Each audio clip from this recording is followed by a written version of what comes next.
My clients and I just wrapped up some epic fall launches, and there were a lot of amazing successes, and of course with every launch there are lessons learned.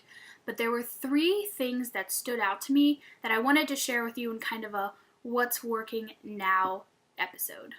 Hi, I'm Jessica Castle, your stress-free business and launch strategist, and today I want to share with you three things I noticed that's working in my fall launches now and how you can take them and use them for your next launch.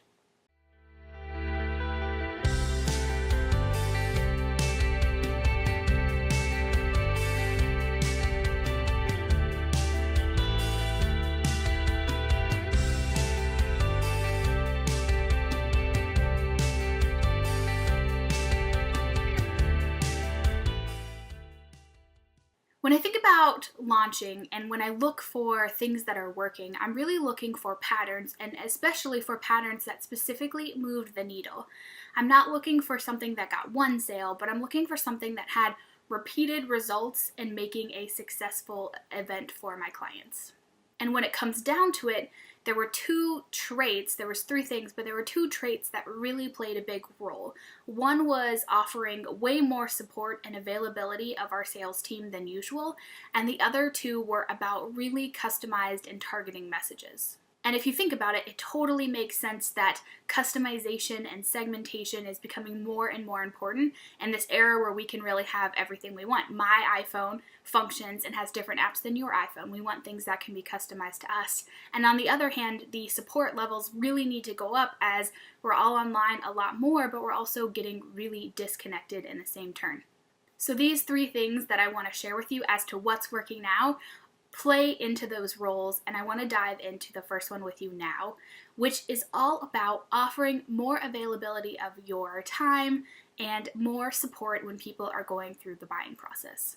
This was even a trend back in February that I saw when I gave you guys the example of Marie Forleo's sales page, which I'll link below, and she specifically had buttons for emailing her team or calling them or asking them any questions. And in a recent launch with my client, we used that strategy also around the buttons, and we installed a chat bot. Not a messenger chat bot like a Facebook one, but like a help bot where people could ask us questions. And over 50% of people who took the time to engage with us and ask us questions ended up becoming sales, which is a huge needle mover, right? Like that's a great pattern to see and to look for.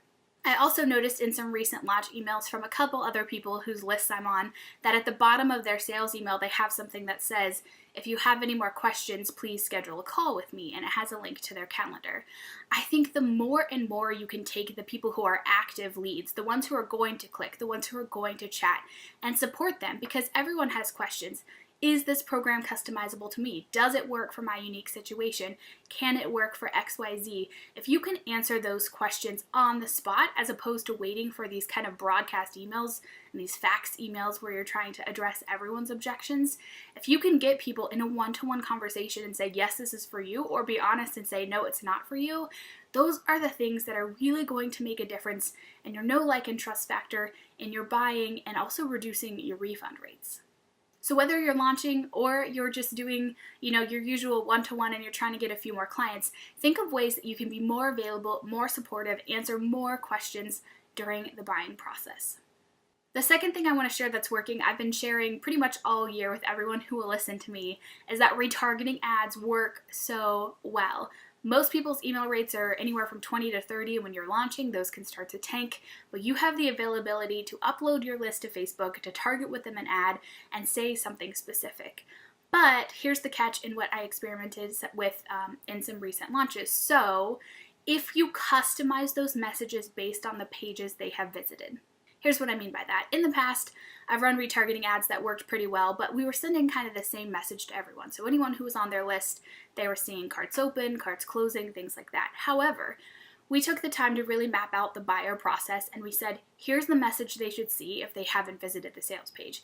Here's the message they should see if they have visited the sales page, and here's the message they should see if they have visited the order form, so like cart abandonment kind of follow-up. We used some awesome emojis, we had some warnings, we had some clocks, and we had some countdowns, and they had different messages all throughout the funnel. So even on the last day, people who visited the sales page but not the order form saw one ad, and people saw another if they had visited the order form. These ads got amazing engagement. Yes, it's a little big brothery and people are following around, but if someone has visited your sales page, if someone has visited your order form, they're very interested. So their messaging is very different than someone who hasn't seen your sales page yet.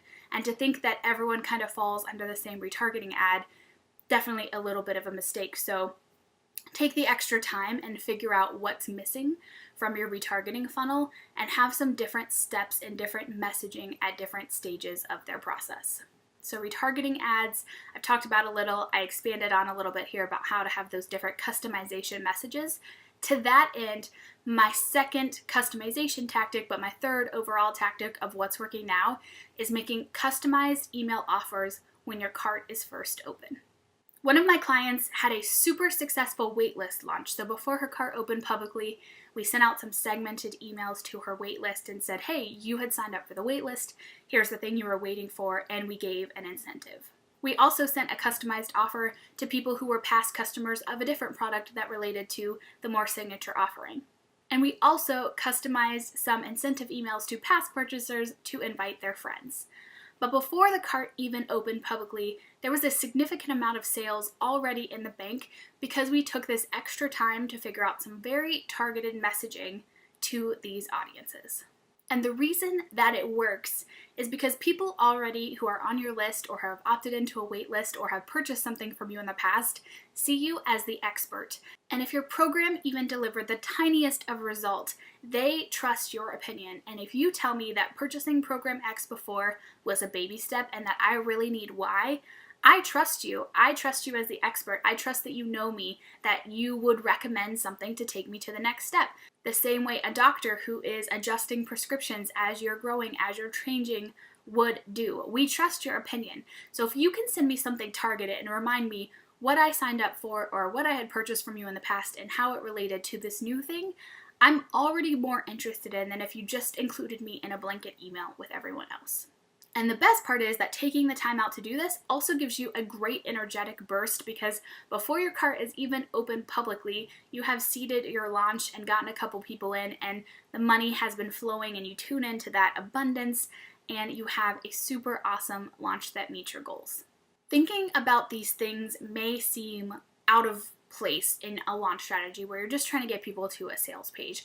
But actually, this is the part of strategy that I love. Thinking of these things that might get missed, that might be overlooked, that will actually give you more sales. So here's a quick recap and some quick ways for you to do this if you're a team of one or just have a VA with you as well for your next launch. The first tip was to install more ways for people to talk to you. So have a calendar link set up specifically for your program questions. Have a chat bot installed. There's free ones. There's also great ones like Zendesk and Intercom that you can use. Again, not a messenger chat bot, although you can use that, but just having one that they don't have to opt in for, but they can genuinely just have a real conversation with you in real time. The second is to play with those retargeting ad segments. So set up custom audiences for people who hit the sales page, who hit the order form, who don't visit either, and have some real targeted messages for when you're running those retargeted ads to those specific audiences. And the third is to do that specialized pre-open cart email. So I've preached about a waitlist for forever, so hopefully you've got one of those up. So send them a special offer. Look at past customers, past clients that might be a fit for this program level, or look for people who have opted into something specifically on your list that would be interested or could relate to this program, and find some segmented people you can make pre-cart offers to. All right, I hope these 3 things that are working now are super helpful to you in moving the needle. Again, I think they work across the board, whether you're launching, whether you're just trying to get a client, whether you're trying to fill a live event or a retreat. These are things that would work across the board, and I hope that you take some time, think about them, and implement the ones that would work for you. I'll be back here next week with another stress-free launch tip. Until then, have a great rest of your week.